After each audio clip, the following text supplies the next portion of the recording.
नमस्कार। आरोग्य जीवन यात्रा की ज़ूम मीटिंग में आप सब योगी आत्माओं का स्वागत है। आवाज़ आती है ना? ओके। पिछले गुरुवार के दिन हम ज़ूम मीटिंग नहीं कर पाए थे क्योंकि हमारा पर्सनल मैरिज का एक प्रसंग था इसके हिसाब से। तो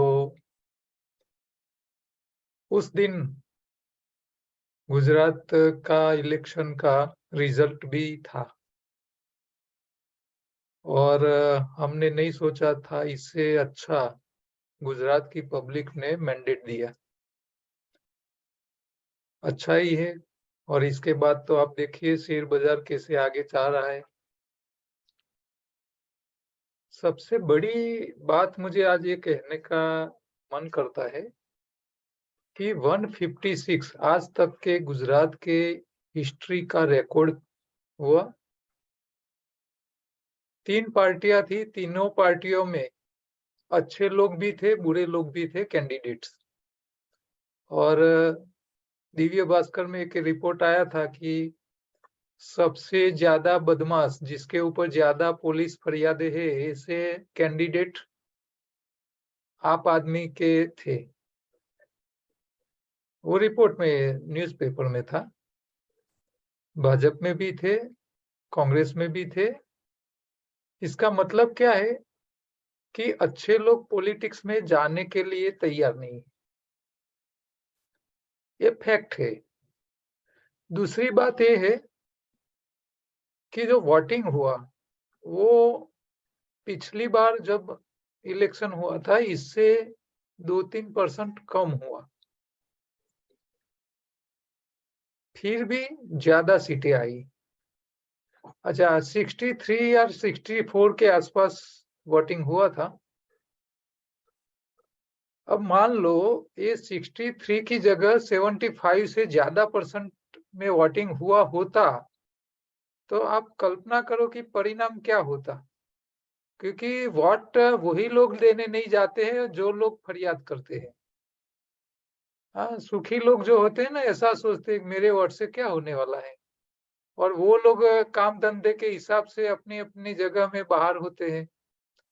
जो लो इनकम ग्रुप वाले हैं जो वहां लोकल रहते हैं उन लोगों का 100% वोटिंग होता है। तो ऐसा माना जाता है कि जो वोटिंग बढ़ती है तो भाजपा का वोट शेयर बढ़ने लगता है। तो ये भी एक बात सोचने वाली है कि भी जब वोटिंग बढ़ा होता तो ये 156 से भी और ज्यादा सीटें आ जाती। और नवई की बात ये भी मैं कहना चाहता हूं कि कल सरकार का गठन था। मुख्यमंत्री तो वही रहे, भूपेंद्र भाई पटेल। लेकिन उनकी जो कैबिनेट प्रधानमंडल है वो सबसे छोटा, करीब 16 या 17 ही मिनिस्टर बनाए। 156 में से 16-17 यानी 10% ही उन्होंने प्रधान बनाए। ये इसके ऊपर मैं क्यों बात करता हूं। अपना काम तो हेल्थ का है। लेकिन यहाँ समझने वाली बात है कि सरकार में जो लोग इलेक्टेड होके आते हैं उसमें से काम करने वाले लोगों की सरकार को जरूरत है। हाँ, नेता हो गए और रौफ जमाए और सरकार के पैसों का व्यय करे ऐसे व्यक्तियों की मोदी साहब को जरूरत नहीं है। हाँ, नेता चाहिए लेकिन वो नाम वाला चाहिए। काम करे ऐसे लोगों को ही वो रखते हैं। और छोटा मिनिस्ट्री मतलब ये जो कम मिनिस्टर है ना उनके ऊपर इतना बर्डन रहेगा काम का कि वो थक जाएगी। इतना काम करवाएंगे मोदी साहब उनके पास। और मैंने कई बार सुना है कि कई मिनिस्टर ऐसी बातें बोलते हुए मैंने सुना है कि मोदी साहब के साथ काम करना ना तो बहुत थक जाने वाला काम है। उनके साथ काम करना बहुत मुश्किल है। वो सोने ही नहीं देते हैं मिनिस्टरों को। तो आपको कोई काम करना है तो इसके लिए विजन चाहिए। मोदी साहब का विजन क्या है कि भाई सरकार के पैसों का दुर्व्यय ना हो, लोगों के अंदर अच्छी इमेज बने। जितने भी धारासभ्य है वो अपने अपने इलाके में जो काम करना है वो करे, लेकिन सरकार की जो मेन पॉलिसी के काम है, लोगों को जो देना है वो पहुंचाना चाहते हैं, इंफ्रास्ट्रक्चर खड़ा करना चाहते हैं, तो ये इंफ्रास्ट्रक्चर में जितने पैसे ज्यादा खर्च हो गए, इतने ही भविष्य में लाभ पब्लिक को ज्यादा मिलेगा। जैसे कि नर्मदा डैम बनाया, तो उसका लाभ आज राजस्थान को मिल रहा है। भले राजस्थान में कांग्रेस की सरकार है, लेकिन पानी राजस्थान में पहुंच गया है। तो मोदी सरकार को ये क्यों करना है? क्योंकि उनको ऐसा नहीं है कि भाई राजस्थान में मेरी सरकार नहीं होती है तो मैं उनके लिए काम न करूं। हाँ, वो तो पूरे देश के लिए नहीं, पूरी दुनिया के लिए सोचने वाला व्यक्ति है। उनका एक ही मकसद है कि मैं जब तक हूँ तो पूरे देश में लोगों को मिनिमम जो रिक्वायरमेंट है, पानी और इलेक्ट्रिसिटी, ये दो तो कम से कम मिलने चाहिए। लाइट और पानी और खाना। खाने के लिए भी आप देखिए तो जब से कोविड आया है, तब से आज तक अभी भी जो रेशन कार्ड वाले हैं, गरीब लोग हैं, उनको अभी भी काफी रेशन मुफ्त में मिल रहा है। एकदम नहीं कीमत जैसे भाव से काफी चीजें मुफ्त में उनको हर महीने मिल रही है। तो गरीबों को अनाज देना है, गरीबों को पानी पहुंचाना है और उनके घर तक इलेक्ट्रिसिटी पहुंचानी है, ये उनकी पहली प्रायोरिटी है। गुजरात के लोगों को तो पता है, और गुजरात में तो इतनी गरीबी है नहीं। यहाँ गुजरात में तो आप कोई गांव में जाइए, छोटे से छोटे गांव में तो आप छोटी से छोटी गाड़ी लेके जा सकते हो। इतनी बढ़िया इंफ्रास्ट्रक्चर का काम मोदी साहब ने उनके शासन में कर लिया है। आप दूसरे स्टेट में जाइए, आप दिल्ली जैसे दिल्ली में भी दिन में 2-4 घंटे से लेके 6 घंटा पावर कट रहता है, कैपिटल ऑफ द इंडिया। और गुजरात में गांव में 24 घंटा लाइट की व्यवस्था है। तो ये विजन जो है, तो पॉलिटिकल विजन के साथ साथ हेल्थ का विजन भी होना चाहिए। हेल्थ में भी उन्होंने कोरोना के टाइम पे पूरे देश के सब पब्लिक को कम से कम 2 कोरोना की वैक्सीन सरकार ने मुफ्त में दी। ये छोटी बात नहीं है। आवाज आ रही है ना? बीच में इंटरप्शन हो रहा है।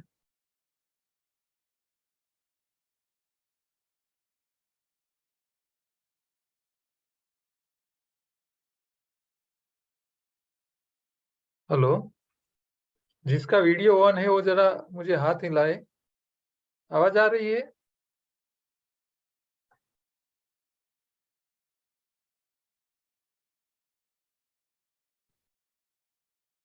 हेलो, जो आवाज आती है ना? Okay, okay.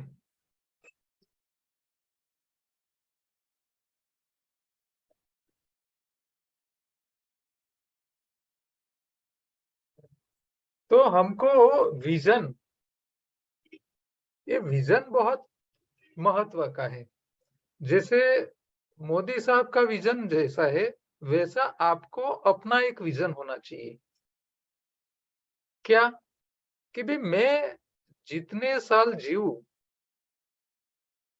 उतने साल मैं दवाई नहीं खाऊं, मेरे शरीर में ऐसी कोई बीमारी नहीं रहे जिसकी मुझे दवाई खाने की नौबत आए। दूसरा, कि मैं जब तक जीऊं, मुझे दूसरे की किसी भी प्रकार की हेल्प लेने की आवश्यकता न पड़े। तो ये भी इतना ही महत्व का है।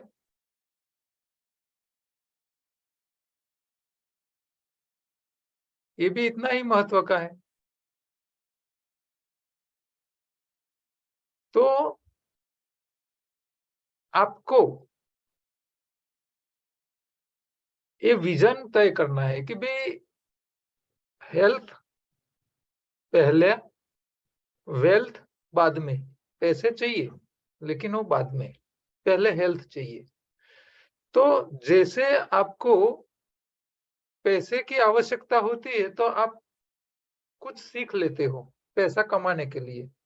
जॉब करते हो, बिजनेस करते हो छोटा मोटा, या इन्वेस्टमेंट करते हो शेयर बाजार में, ऐसा कुछ न कुछ तो करते हो। तो ये क्यों करते हो आप? आपकी वेल्थ यानी कि पैसों की सिक्योरिटी के लिए।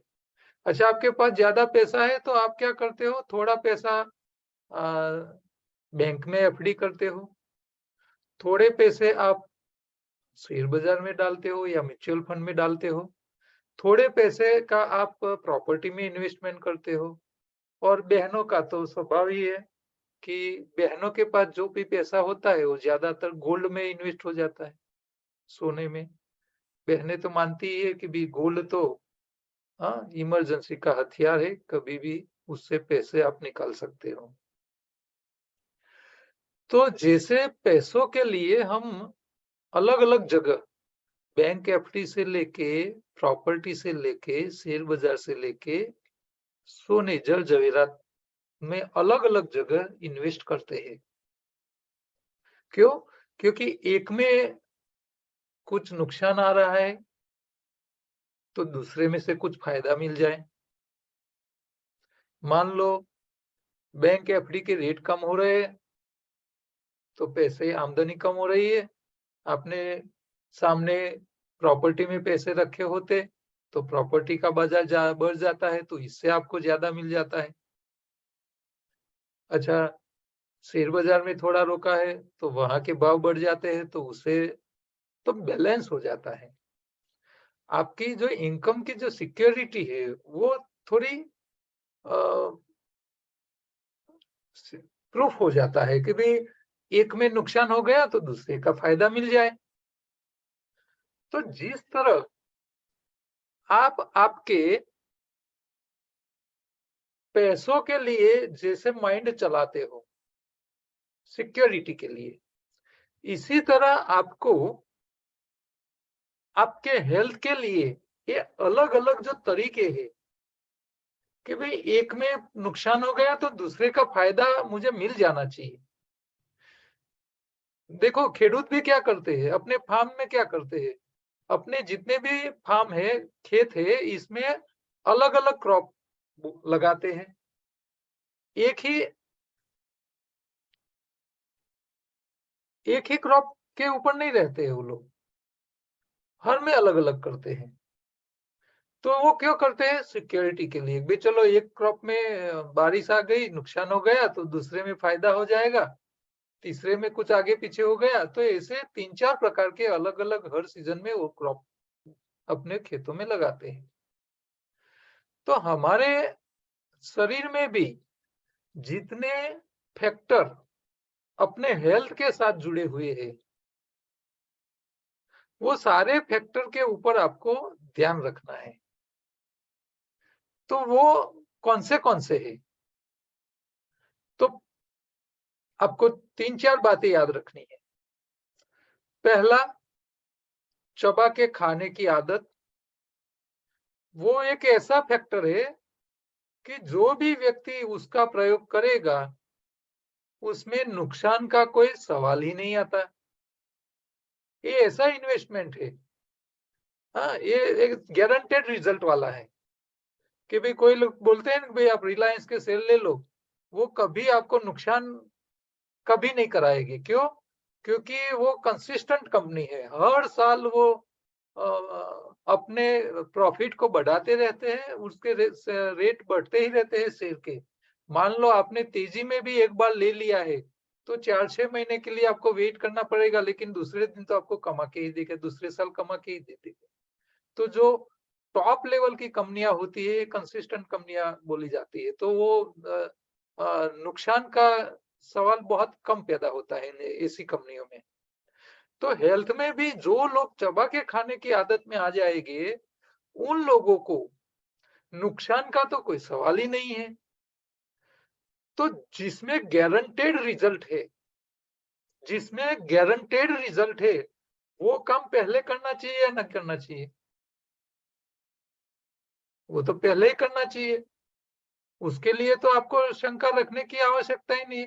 तो आप लोगों को क्या करना है, आपकी फैमिली की हेल्थ के लिए, आपके छोटे-छोटे बच्चे भी हैं, उन लोगों को भी वो हेल्दी रहे, बीमार पड़े नहीं, इसके लिए सब फैमिली मेंबर्स को जब भी खाने बैठो, सब लोगों को साथ में रह के एक दूसरे के मुंह को देखते रहो, और कौन कम चबा रहा है, कौन ज्यादा चबा रहा है, वो मार्क करो। और जो व्यक्ति फास्ट खाता हो, जल्दी खाने की आदत वाले हो, उन लोगों को आप टकोरो, उसको मारो, बच्चों को मार मार के सिखाओ। मैं तो बोलता हूँ कि भाई बच्चों को मार के सिखाओ, वो चबा के खाने की आदत में आ जाए। हाँ, जब स्कूल में पढ़ने के लिए छोटे बच्चे जाते हैं तो वहां विद्या नहीं आती है, तो टीचर्स को बताया जाता है, पेरेंट्स को बोल देते हैं कि मेरे बेटे को तुमको मारने की छूट है, उसको किसी भी तरह तुम पढ़ाओ। तो हमने देखा है गांव में जब पेरेंट्स बच्चों को स्कूल में रखने जाते हैं पढ़ाई के लिए, तो पेरेंट्स खुद टीचर्स को बोल के आते हैं कि ये पढ़े नहीं तो तुम सोटी लेके उसको मारना, मेरी छूट है तुमको, मैं उनके सामने कोई फरियाद नहीं करूंगा। क्यों? क्योंकि बच्चों के भविष्य के लिए। तो जब आप अपने बच्चों के भविष्य के लिए टीचर्स को सोटी मारने की छूट दे देते हो, तो फिर आपके बच्चों के हेल्थ के लिए आपको ये तो छूट होनी ही चाहिए। इसमें मैं कुछ गलत नहीं मानता हूं। तो आपके बच्चों को हाँ, जरूरत पड़े तो मार के भी सिखाओ कि भी तुमको कोई भी चीज मुंह में रखनी है, उसको जल्दी जल्दी खाना नहीं है, उसको इतना चबाओ कि वो खुराक मुंह में जितना रखा है उतना मुंह की सलाइवा इकट्ठा हो जाए, फिर तू पियो। खाओ मत, पिज्जा खाओ कोई बात नहीं, लेकिन पिज्जा को खाना नहीं है, पीना है। ये ध्यान रहे। क्यों? क्योंकि ये ऐसा ही कर्म है, ऐसा कर्म है जिसमें गारंटेड फायदा ही है, नुकसान का कोई प्रश्न ही नहीं आता है। तो एक काम ये करना है आपको। देखो, हर हर बात में हमको सिक्योरिटी चाहिए। हाँ, जैसे पैसों में भी सिक्योरिटी है। कई लोग क्या करते हैं, भी नौकरी कर लो, कोई टेंशन ही नहीं, महीना हो गया पैसा तो मिल जाएगा, घर चल जाएगा। तो ये सिक्योरिटी वाले जॉब करते हैं। अच्छा, जो साहसिक लोग होते हैं वो बिजनेस में आ जाते हैं, और साहसिक लोग होते थे राकेश झुनझुनवाला की तरह शेयर बाजार में चले जाते हैं। तो ये अपनी सोच के हिसाब से हर व्यक्ति अपना पैसा कमाने का रास्ता तय करता है। कई लोग ज्यादा पढ़ाई करके अच्छी पोजीशन पे आ जाते हैं, कोई आईएएस कलेक्टर हो जाते हैं या आईपीएस पुलिस ऑफिसर बन जाते हैं। तो अपने शरीर को ठीक रखने के लिए आपको जो अच्छे रास्ते लगते हैं ना, उसमें जो फिक्स है फायदेमंद, उसको तो पहले पकड़ के रखो। तो चबा के खाने की आदत, ये सबसे पहली जरूरी तक है। दूसरा क्या है? दूसरा आपको ध्यान क्या रखना है कि आपके शरीर को दो चीज चाहिए। एक है कैलोरी, दूसरा है न्यूट्रिशन, पोषक तत्व। तो आपको ये पता होना चाहिए कि कैलोरी कहाँ से मिलती है शरीर को, और शरीर को न्यूट्रिशन कहाँ से मिलते हैं। अच्छा, ये दोनों क्यों अलग चाहिए, ये भी आपको ध्यान रखना है। दोनों इसीलिए अलग चाहिए कि जो खुराक आपको शरीर में ताकत यानी कैलोरी देता है, वो आपके शरीर में रिपेयरिंग यानी मेंटेनेंस के काम में कहीं नहीं आएगा। मेंटेनेंस के रूप में वो खुराक कहीं काम में नहीं लगेगा। और जो खुराक आपके लिए मेंटेनेंस का काम करता है यानी न्यूट्रिशन देने का काम करता है, वो खुराक आपको कैलोरी के काम में कहीं नहीं आएगा।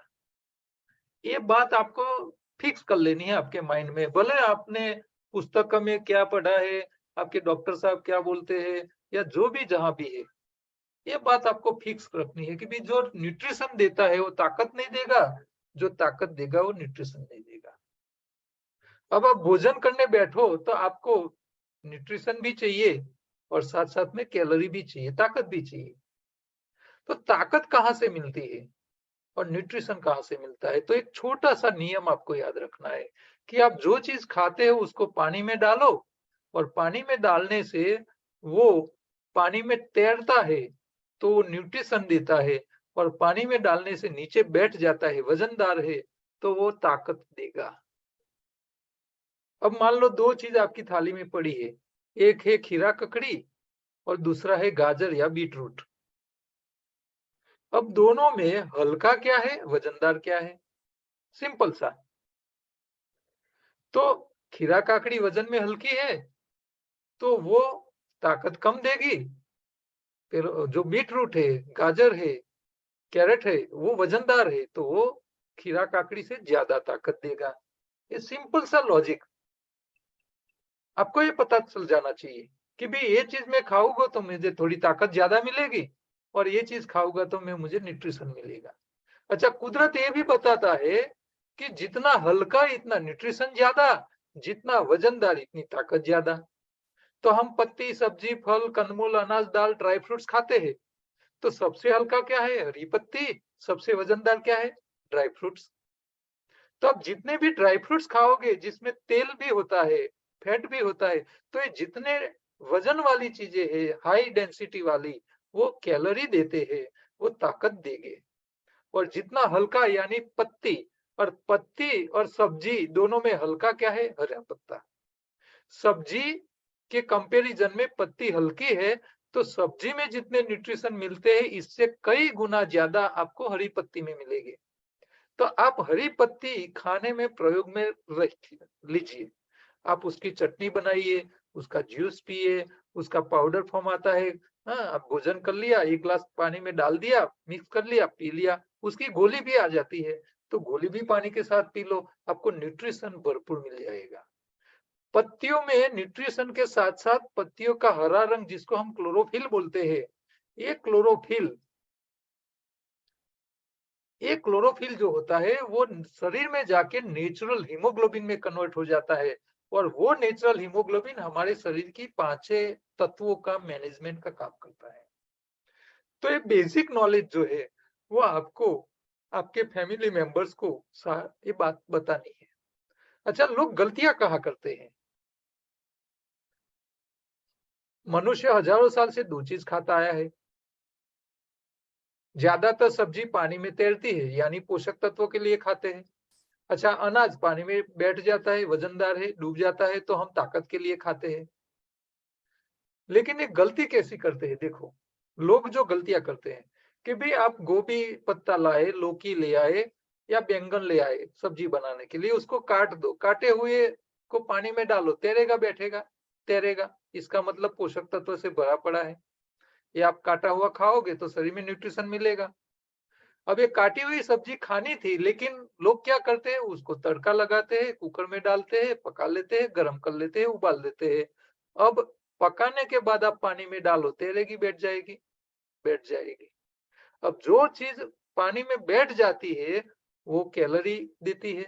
तो आप सब्जी खा रहे हो कैलोरी वाली, न्यूट्रिशन कम मिल रहे, और अनाज खा रहे हो कैलोरी वाला। तो हर व्यक्ति ये दुनिया का, जो सब्जी आप पका के खाते हो उसमें से न्यूट्रिशन बहुत कम मिलते हैं। ये गलती करते हैं लोग, इसके कारण ही ज्यादातर हॉस्पिटल चलती है। तो सब्जी से पत्तियां हल्की है, सब्जी से पत्तियों में ज्यादा न्यूट्रिशन है, तो आपको सब्जी के पैसे खर्च करने की जरूरत ही नहीं है। आप पत्तियां लाइए, उसकी चटनी टेस्टी बनाइए और रोटी के साथ, दाल चावल के साथ खाइए। कौन मना कर रहा है? इससे सबसे ज्यादा न्यूट्रिशन मिल जाएगी। अच्छा, कौन सी पत्ती खानी चाहिए? तो बंदर खाए सारी पत्तियां हम खा सकते हैं। तो ये आपको छोटी सी बात याद रखनी है। जो वनस्पति, चाहे पेड़ हो, छोड़ हो, बेल हो या घास हो, जिसका फल और फूल आप खा सको, वो सारी की पत्ती आप खा सकते हो। अच्छा, कौन सी पत्ती नहीं खानी है, भले उसका फल खाओ? तो दो चीज याद रखो, पत्ती का फल यानी आप चीकू खा सकते हो, उसके पत्ती को तोड़ो तो दूध निकलता है सफेद प्रवाही, तो ऐसे दूध वाली पत्तियां मत खाइए।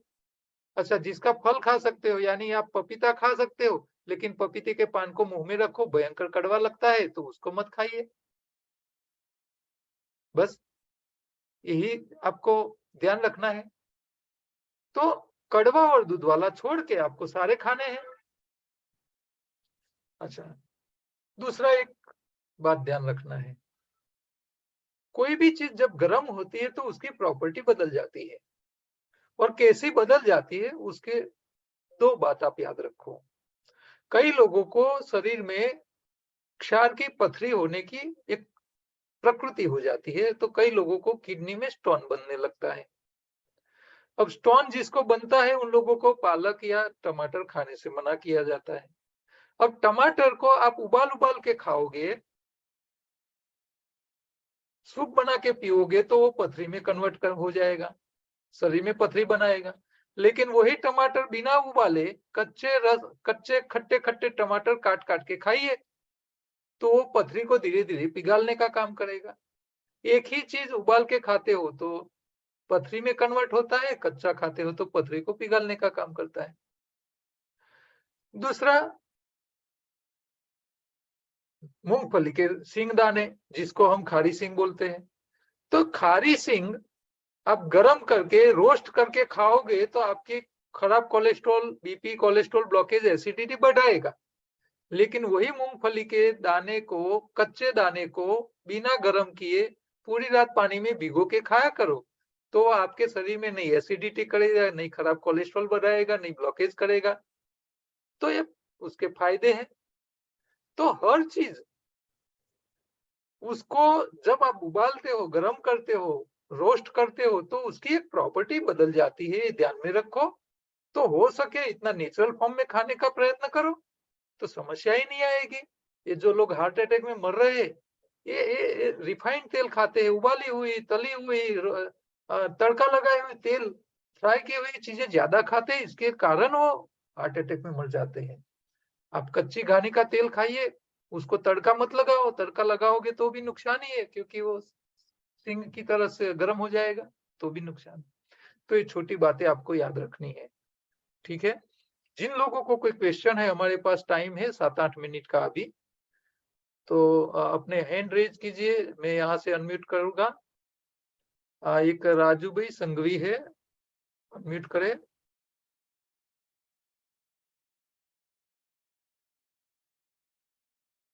झड़प से क्वेश्चन रखेगी अपने।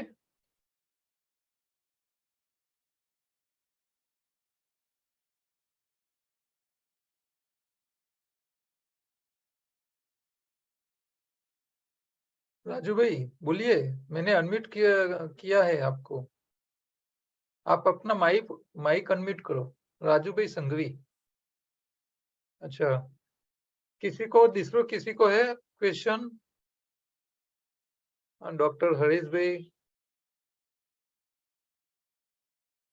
जिसको क्वेश्चन है वो अपना वीडियो ऑन करे। રાજુ ભાઈ તમે તમારા સ્ક્રીન ઉપર ટચ કરો એટલે માઇક આવશે અને અનમ્યુટ કરો। चलो अरुण भाई ले लेते हैं। अरुण भाई,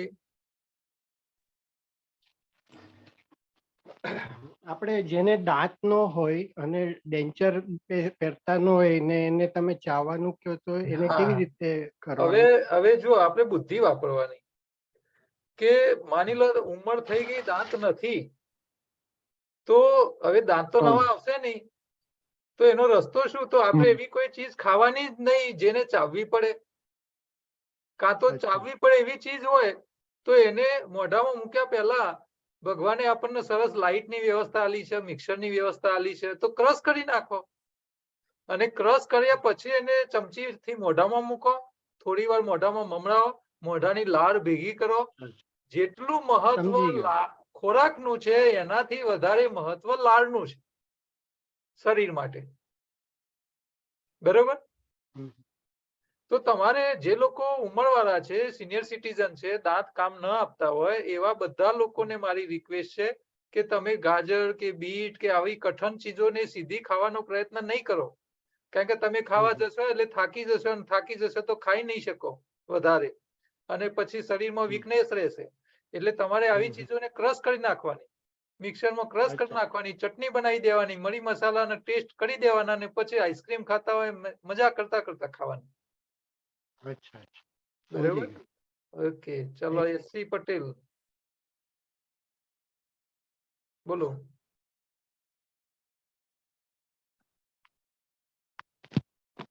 એસસી પટેલ તમે અનમ્યુટ કરો.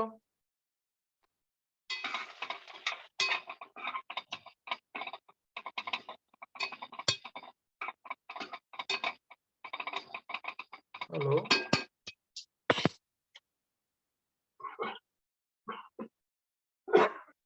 આપણો સમય બગડે છે. એસસી પટેલ અવાજ આવે છે? અચ્છા, રાજુભાઈ સંઘવી તમારે થયું અનમ્યુટ કે નહીં? કે હા, તમારો હેન્ડ રેઝ છે એટલે મેં તમને અનમ્યુટ કરવાનું કીધું છે. હા, એસસી પટેલ તમે અનમ્યુટ કરો. જી બોલો. આપણી પાસે હવે 4 મિનિટ જ છે બાકી. હા,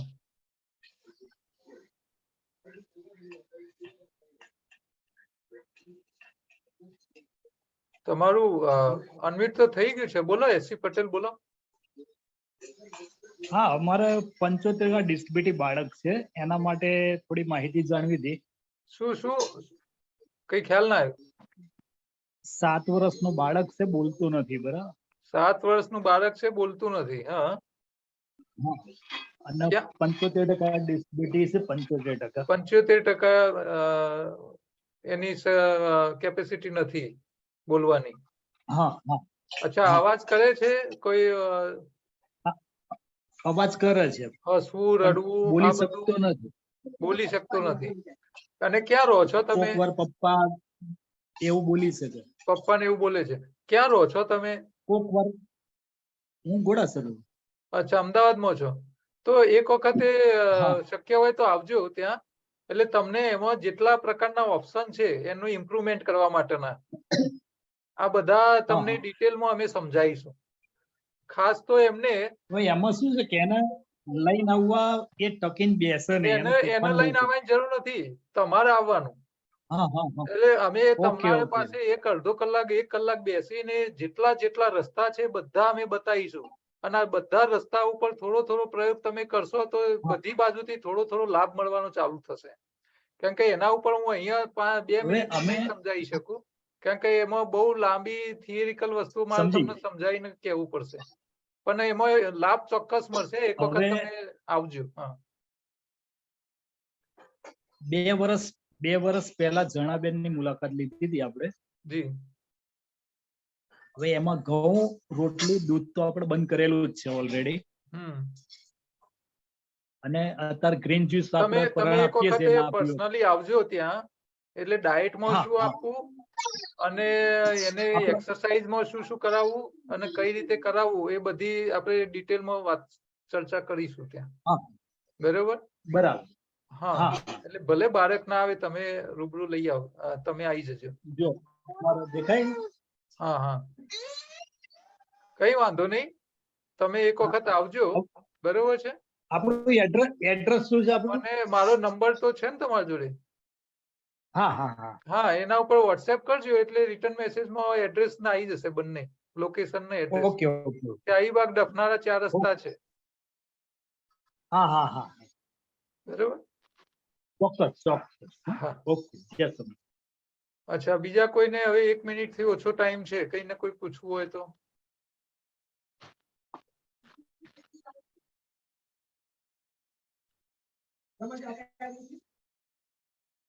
કોઈને કઈ સવાલ છે જ નહીં. બધા સ્માર્ટ અને હોશિયાર થઈ ગયા છે. સાહેબ, તમારે કઈ હરેશભાઈ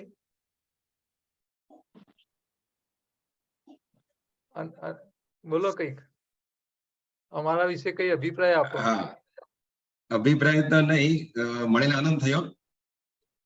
હવે અહીંયા સુરત ની અંદર ઘણી બધી બહેનોને વાળ બહુ ઉતરે છે અને વાળ સફેદ જલ્દી થઈ જાય છે. એનું કઈ હોય તો કયો. એમને કહો કે લીલા પાનની ગોળીઓ ખાવાની રાખે, વિટામિન્સ માટે દહીં ખાય, ચા ને એવું બધું ન પીવે, અને કફ અને વાયુ વધે નહીં શરીરમાં એનું